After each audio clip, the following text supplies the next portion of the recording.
علیکم. وعلیکم السلام. الحمدللہ مجھے پتہ ہے میرے ننے دین کے پودے بالکل ٹھیک ہے الحمدللہ. تو آج ہے ہمارا لاسٹ پارا، تو جلدی سے دیکھتے ہیں کہ اس میں کیا بتایا جا رہا ہے اور اس کے بعد پھر ہم دعا کر لیں گے انشاءاللہ تعالیٰ. تو اس میں بتایا جا رہا ہے بڑی خبر کے بارے میں، یعنی قیامت کے بارے میں. رب کے سامنے کھڑے ہونے سے ہمیں ڈرنا چاہیے. جب ہم ڈریں گے جبھی تو ہمارے نفس جو ہے وہ ہم اس کی پیروی نہیں کریں گے اور ہم جنت والے ہو جائیں گے. اور اللہ تعالیٰ کے ہاں تو جو دوڑ کے آتا ہے اور وہ اللہ سے ڈرتا ہے تو اللہ کو بڑا پسند ہے. اور پتہ ہے قیامت والے دن سب درہم برہم ہو جائے گا. اللہ تعالیٰ جس نے انسان کو بالکل درست بنایا، تو انسان کس چیز کے دھوکے میں ہے کہ اللہ تعالیٰ کیا اس کو دوبارہ پیدا نہیں کر سکتے؟ آف کورس کر سکتے ہیں. پھر جو ناپ تول میں کمی کرتے رہے ان کے بارے میں بتایا کہ وہ کل جب اٹھائے نہ جائیں گے، یعنی ان کے خیال میں نہ رہے کہ کل اٹھائے نہ جائیں گے اور حساب نہیں ہوگا. وہ سوچتے ہیں کہ ہمارا تو حساب ہی نہیں ہونا، ہمیں تو کسی نے اٹھانا ہی نہیں ہے. تو ایسا کچھ بھی نہیں ہوگا، کیونکہ ایسا تو ہوگا. اللہ تعالیٰ حساب لیں گے.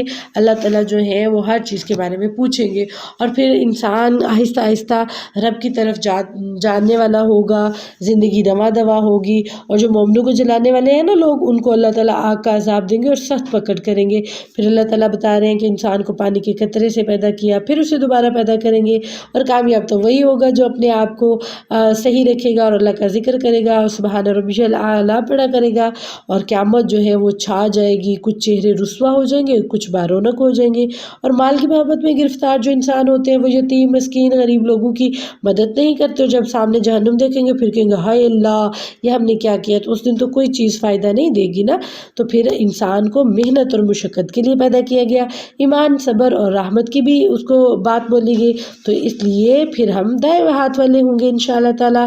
ہر نفس کو اچھائی اور برائی کا پہچان تو دے دی گئی. اب کامیاب تو وہ ہوگا نا جو اپنے اصلاح کر لے گا انشاءاللہ تعالیٰ. اور ہمیں کوشش کرتے رہنا چاہیے، صدقہ تقویٰ اور اللہ تعالیٰ کے راستے میں خیر کی، بخل نہیں کرنا چاہیے. بے نیاز بننے سے ہم اللہ تعالیٰ جو ہے بے نیاز بننے سے راہ تنگ ہوتی ہے. ٹھیک ہے، تو اس لیے آپ نے بہت بخل اور بے نیاز نہیں بننا. ٹھیک ہے، آپ نے اللہ تعالیٰ کے راستے میں خوب دل کھول کے صدقے کرنے ہیں اور اللہ کو راضی کرنے کی کوشش کرنی ہے. جب وہ راضی ہوتا ہے تو وہ بہت چیزیں عطا فرماتا ہے. اور البتہ تنگی کے ساتھ آسانی ہوتی ہے تو فکر نہیں کرنی. اللہ تعالیٰ نے کہا کہ آپ بس ٹائم نکالیں اور اللہ کو یاد کریں. پھر اللہ تعالیٰ نے انسان کو کتنا پیارا بہترین پیدا کیا ہے، نیکی کام کرنے والا بھی بنایا ہے تو جنت جائے گا، پھر اس کا اجر بھی کم نہیں ہوگا. اور اللہ تعالیٰ کہتے ہیں کہ اپنے رب کے نام کے ساتھ پڑھو، جس نے قلم بنایا، جس نے قلم کے ذریعے علم سکھایا انسان کو. ٹھیک ہے، پھر سورۃ قدر جو ہے وہ بتائی کہ لیلۃ القدر کی رات آنے والی ہے، اس میں سارے فرشتے آتے ہیں. قرآن مجید بھی اتارا گیا تو آپ نے لیلۃ القدر کی جو ہے وہ تلاش کرنی ہے. پھر سورہ بجینہ کا ہے کہ کافر لوگ جو ہیں وہ بدترین لوگ ہیں اور بہترین مخلوق جو ہے وہ ایمان والے ہیں. زمین جو ہے پھر ہلا دی جائے گی اور اس کے اوپر جو کچھ ہو رہا ہوگا زمین خود بتائے گی. ٹھیک ہے، اور چاہے وہ نیکی ہو چاہے وہ برائی ہو. اور گھوڑے جو ہوتے ہیں وہ اپنے مالک کے فرما بردار ہوتے ہیں. تو کیا انسان اپنے مالک کا فرما بردار نہیں بن سکتا؟ تو اگر آپ اچھے کام کریں گے تو آپ کے پلڑے جو ہے وہ بھاری ہوں گے اور آپ جو ہے جنت میں رہیں گے، عیش کریں گے، ہلکے ہوں گے. تو پھر ہمیں عذاب ملے گا نعوذ باللہ. پھر جی دنیا کی لالچ نہیں ہونا چاہیے، اللہ کی یاد سے غافل نہیں ہونا چاہیے. ٹھیک ہے، پھر وقت تو گزرتا جا رہا ہے، ہم نے اس سے فائدہ اٹھانا ہے، نہ کہ ہم نے گھاٹے میں جانا ہے. صبر کے ساتھ انشاءاللہ دین کا کام کرنا ہے اور کسی میں عیب نہیں نکالنے. اور جو بھی مال جمع شدہ ہے وہ تو یہاں کا یہاں رہ جائے گا، کل تو ساتھ نہیں لے کے جائیں گے.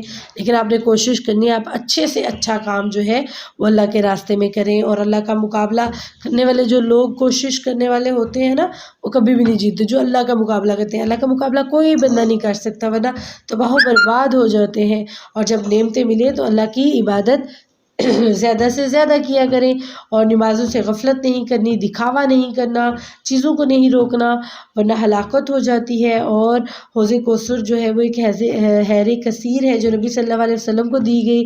اور وہ جس کو بھی پلائیں گے نا ایک بار، اس کو پھر قیامت میں کبھی بھی پیاس نہیں لگے گی. اس دن ہم پیاسے ہوں گے، ہمارا دل کر رہا ہوگا ہمیں کچھ پینے کو ملے تو اللہ ہمیں نبی صلی اللہ علیہ وسلم کے ہاتھوں حوض کوثر پلائے گا. اور حوض کوثر پینے کے لیے دعا بھی مانگنی چاہیے اینڈ اچھے کام بھی بھی کرنے چاہیے. اور کفر اور اسلام جو ہیں وہ دونوں الگ الگ چیزیں ہیں.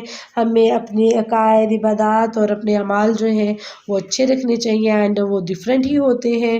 پھر بات ہے جی ہمارے پاس فتح کی اور کامرانی کی اور اللہ کی تسبیح کی، اللہ کی تعریف کی. اور پھر دین اور دین کی مخالفت کرنے والے جو لوگ ہوتے ہیں ان کا مال، ان کی کوشش کسی کام نہیں آتی، فیل ہو جاتے ہیں. اور اللہ تعالیٰ کہہ رہے ہیں اللہ تعالیٰ ایک ہیں. اللہ تعالیٰ have no sister, no brother, no mother, no father, اور نہ ہی ان کی کوئی فیملی ہے، وہ ایک ہے، just Allah is one. Okay. اور پھر بتایا اگر کوئی جادوگر ہے، حسد کرنے والے ہیں، تو سورۃ فلق پڑھیے تاکہ آپ حسد سے بچ جائیں. اور اگر کوئی وسوسے ڈالنے والا ہے تو آپ کو پتہ ہے وسوسے کون ڈالتا ہے؟ انسان بھی وسوسے ڈالتے ہیں، شیطان بھی وسوسے ڈالتے ہیں، اور شیطان بھی وسوسے ڈالتا ہے اور جنات بھی ڈالتے ہیں. تو اس لیے سورہ ناس پڑھ کے اپنے آپ کو بچا لیجئے. آج کا پارہ کمپلیٹ ہوا انشاءاللہ. اب ہم دعا انشاءاللہ آپ سے شیئر کریں گے. اور اس پارے میں ہم نے سیکھا کہ اللہ سے ڈرتے ہوئے ہم نے ہر عمل اچھے سے اچھے کرتے رہنا ہے. یہ قرآن مجید، اور جو قرآن مجید کو پڑھنے پڑھانے والے ہوتے ہیں وہ بڑے نیک لوگ ہوتے ہیں. اور اگر آپ چاہتے ہیں ہمیں ہدایت مل جائے تو ہمیں قرآن کو پڑھنا ہے، سمجھنا ہے، غور و فکر کرنی ہے، اور انشاءاللہ تعالی اس پر عمل بھی کرنا ہے. آج کا پارہ 30 اینڈ قرآن مجید مکمل ہوا. آپ سب کو مبارک ہو، دورہ قرآن کمپلیٹ ہو گیا. اب آپ سب کو رزلٹ کارڈ دیے جائیں گے، تو اس کے لیے آپ سب اپنا اپنا نام بتائیں گے، پھر آپ کو رزلٹ کارڈ دیے جائیں گے، سیرمنی کی جائے گی انشاءاللہ تعالی. اوکے جی، اللہ حافظ، السلام علیکم. اللہ حافظ.